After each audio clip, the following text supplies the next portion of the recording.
Há pouco tempo atrás, um rapaz que eu não conhecia veio falar comigo em meio à multidão. Ele me disse com uma voz contida, porém emocionada: Elder Aaron, acabei de ser chamado como presidente do Quórum dos Elders. Que conselho o senhor tem para mim? Eu sabia que as coisas que ele precisava saber e sentir não podiam ser ensinadas naquele lugar com pessoas indo e vindo. Então ele disse: eu lhe darei o meu conselho na conferência geral. Aquele rapaz não é o único que deseja ajuda. Milhares de membros da igreja em todo o mundo são chamados para servir a cada semana. Muitos deles são novos conversos. A diversidade de seus chamados é muito grande e muitas vezes sem qualquer experiência prévia. Se você é um dos que chama ou treina essas pessoas, ou simplesmente se preocupa com elas, há algumas coisas que precisa saber sobre como ajudá-las a ter sucesso. A primeira coisa você provavelmente fará é assegurar-se de que receba um manual, um livro de lições ou registros de que ela deve manter. Poderá ser que você até entregue a elas uma lista dos horários e locais das reuniões pelas quais ela deve participar. Você estará prestes a dizer-lhes como seu trabalho será avaliado, quando então perceberá preocupação nos olhos dela. Você pode ver até mesmo que o membro mais novo da igreja sente um chamado para servir deve ser especialmente algo feito com o coração. Se nós dedicarmos ao Mestre de todo o coração e guardarmos seus mandamentos, nós o conheceremos. Com o tempo, e por causa do sacrifício expiatório, nosso coração será mudado e nos tornaremos semelhantes a Ele. Portanto, existe um modo melhor de ajudar as pessoas a serem chamadas do que apenas descrever a elas o que devem fazer. Elas precisam, mais do que serem treinadas, em seus chamados é ver com os olhos espirituais o que significa ser chamado a servir na igreja. Este é o reino de Deus na terra. Por esse motivo, ela tem um poder de que está além de qualquer outro empreendimento do qual os seres humanos possam participar. Esse poder depende da fé daqueles que são chamados a servir. Assim sendo, homens, mulheres, meninos ou meninas, que foram chamados ou que ainda serão chamados. Lhe dou o meu conselho. Há poucas coisas que vocês precisam saber e que são verdadeiras. Tentarei traduzi-las e somente o Senhor, por meio do Espírito Santo, poderá colocá-las em seu coração. Primeiro, você foi chamado por Deus. O Senhor o conhece. Ele sabe quem Ele deseja que sirva em cada cargo da sua igreja. Ele escolheu você. Ele preparou um caminho para que pudesse fazer o seu chamado. Ele restaurou as chaves do sacerdócio a Joseph Smith. Essas chaves foram passadas adiante em uma sucessão ininterrupta até o presidente Hinckley. Por causa dessas chaves, outros servos do Senhor recebem chaves para presidir nas estacas e alas, distritos e ramos. Foi por meio dessas chaves que o Senhor chamou. Essas chaves trazem consigo o direito à revelação, e a revelação vem em resposta à oração. A pessoa que foi inspirado a recomendá-lo para esse chamado não o fez porque gostava de você ou porque precisava de alguém para realizar determinada tarefa. Eles oraram e sentiram como resposta que você era a pessoa a ser chamada. A pessoa que o chamou não fez o chamado simplesmente porque ficou sabendo que você era digno ou que estava disposto. Ele descobriu isso por meio de entrevista. Eles oraram para saber a vontade do Senhor a seu respeito. Foi a oração e a revelação concedida a essas pessoas autorizadas que o conduziram ao seu chamado. Homens e mulheres são chamados por Deus, por profecia e pela imposição das mãos por pessoas autorizadas por Deus. Você foi chamado para representar o Salvador. Quando você testifica, é como se Ele estivesse testificado. Quando suas mãos ajudam, é como se Ele estivesse ajudando. O trabalho dele é abençoar os filhos espirituais de seu Pai, com a oportunidade de escolherem a vida eterna. Dessa maneira, você é chamado a abençoar as vidas. Isso é verdade mesmo nas tarefas mais comuns, a que você for designado e nos momentos em que estiver fazendo algo aparentemente não relacionado ao seu chamado. O simples modo de você sorrir ou a maneira de oferecer ajuda para as pessoas pode edificar-lhes na fé. Não esqueça quem você é. Até mesmo o modo de falar ou a sua maneira de agir pode destruir a fé. Seu chamado tem consequências eternas para as outras pessoas e para você. No mundo vindouro, milhares poderão louvar o seu nome e até mais pessoas do que você serviu aqui. Eles serão os antepassados ou descendentes daqueles que escolheram a vida eterna por causa de algo que você disse, que você fez, ou mesmo pelo modo de ser. Se alguém rejeitar o convite do Salvador, porque você não fez tudo o que poderia ter feito, o sofrimento dessa pessoa será seu também. Você verá que não existe chamados pequenos quando representamos o Senhor.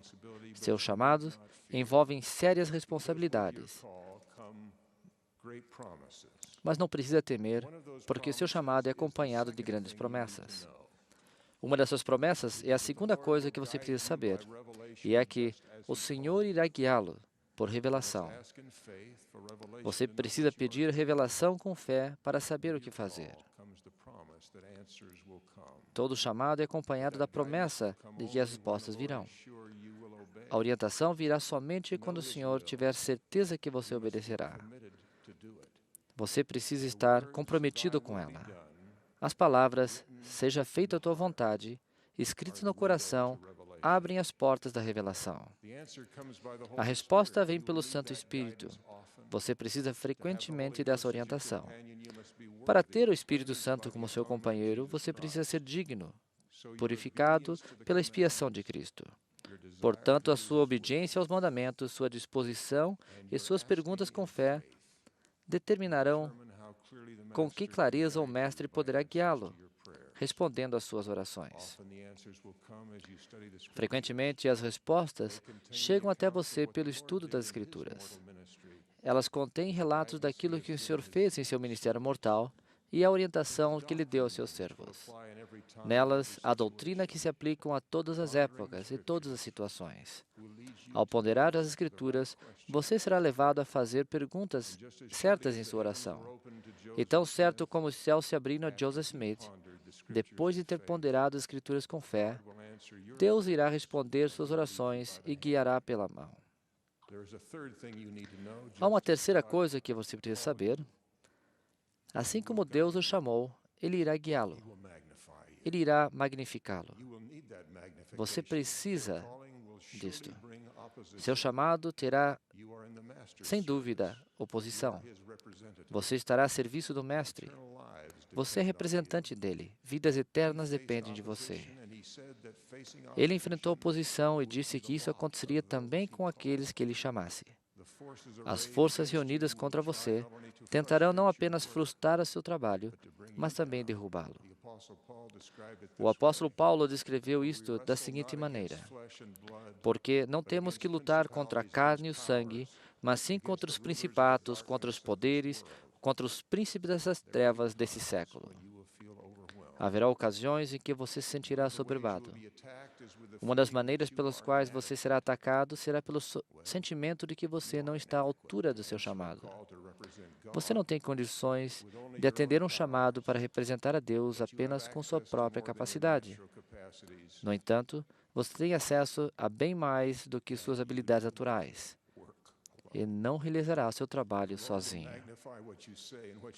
O Senhor irá magnificar o que você disser e fizer aos olhos das pessoas que você serve.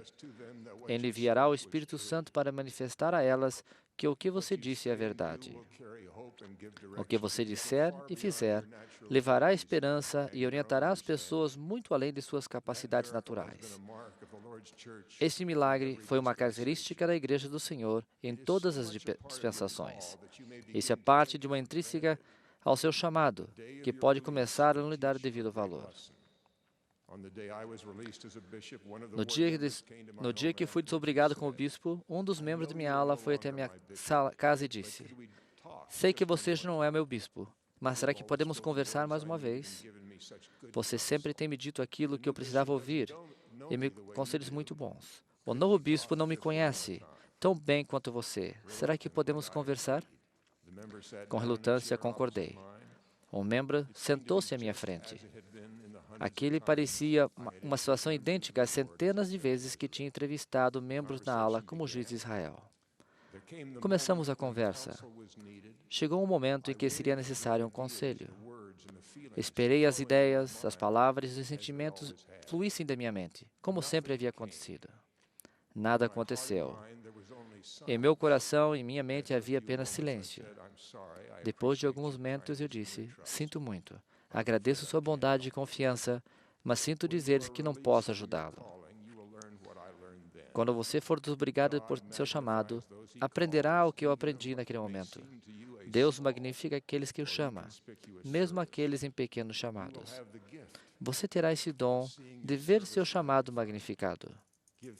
Agradeça enquanto ele for seu. Você irá apreciá-lo mais do que pode imaginar quando ele se for. O Senhor não apenas magnifica o poder de seu trabalho, Ele trabalhará com você. O que ele disse a 4 missionários chamados pelo profeta Joseph Smith para realizar uma tarefa difícil, dá coragem a todos que ele chama em seu reino. E eu mesmo irei com eles e estarei em seu meio. Eu sou o seu advogado, junto ao Pai, e nada prevalecerá contra eles. Porque o Salvador é um ser ressurreto e glorificado, de modo que ele não pode estar fisicamente com cada um, seus servos a todo momento. Mas ele está perfeitamente ciente de cada um deles e da situação que se encontram. Por isso ele pode nos prometer, quando vos receber, lá estarei também, e estarei adiante de vós, estarei à vossa direita e à vossa esquerda, e o meu Espírito estará em vosso coração, e meus anjos ao vosso redor, para vos suster. Existe ainda outra forma pela qual o Senhor irá magnificá-los em seu chamado para serviço dele. Você sentirá às vezes, talvez muitas vezes, que não consegue fazer tudo o que precisa fazer. O pesado fardo de suas responsabilidades parecerá grande demais. Você se preocupará não poder passar mais tempo com sua família. Você se perguntará como encontrar o tempo e a energia necessária para cuidar de suas responsabilidades. Pode ser que se sinta desanimado ou até culpado depois de ter feito tudo o que estava ao seu alcance para cumprir suas obrigações. Tive dias e noites assim. Uma delas foi o seguinte: se eu pensar apenas em meu próprio desempenho, minha tristeza aumenta. Mas quando penso que o Senhor prometeu, em seu poder estaria comigo, começo a procurar evidências de que Ele fez na vida das pessoas que devo servir. Oro com os olhos espirituais os efeitos do seu poder. Então, quase que invariavelmente, começo a lembrar do rosto das pessoas. Lembro-me do brilho dos olhos de uma criança cujo coração foi acalmado. As lágrimas de felicidade no rosto de uma menina sentada na última fileira de uma classe da escola dominical, do qual era professor. Sei então que fiz o suficiente para a promessa feita a Joseph Smith fosse cumprida novamente. Façamos alegremente todas as coisas que estiverem ao nosso alcance e depois aguardemos com extrema segurança para ver a salvação de Deus e a revelação de seu braço. Você pode ter a mais completa certeza de que sua capacidade será muitas vezes multiplicada pelo Senhor. Tudo o que Ele pede é que você faça o melhor que puder, de todo o teu coração. Faça-o com alegria e com oração da fé. O Pai e seu Filho amado enviarão o Espírito Santo com o seu companheiro para guiá-lo. Seu trabalho será magnificado na vida das pessoas que você serve. E quando olhar para trás e se lembrar dos momentos de serviço que hoje parecem difíceis, o sacrifício se tornará uma bênção. E você saberá que viu o braço de Deus elevando aqueles que você serviu para Ele e elevando você. Sei que Deus, o Pai, vive. Ele ouve e atende às nossas orações. Aquele que servimos são seus filhos espirituais.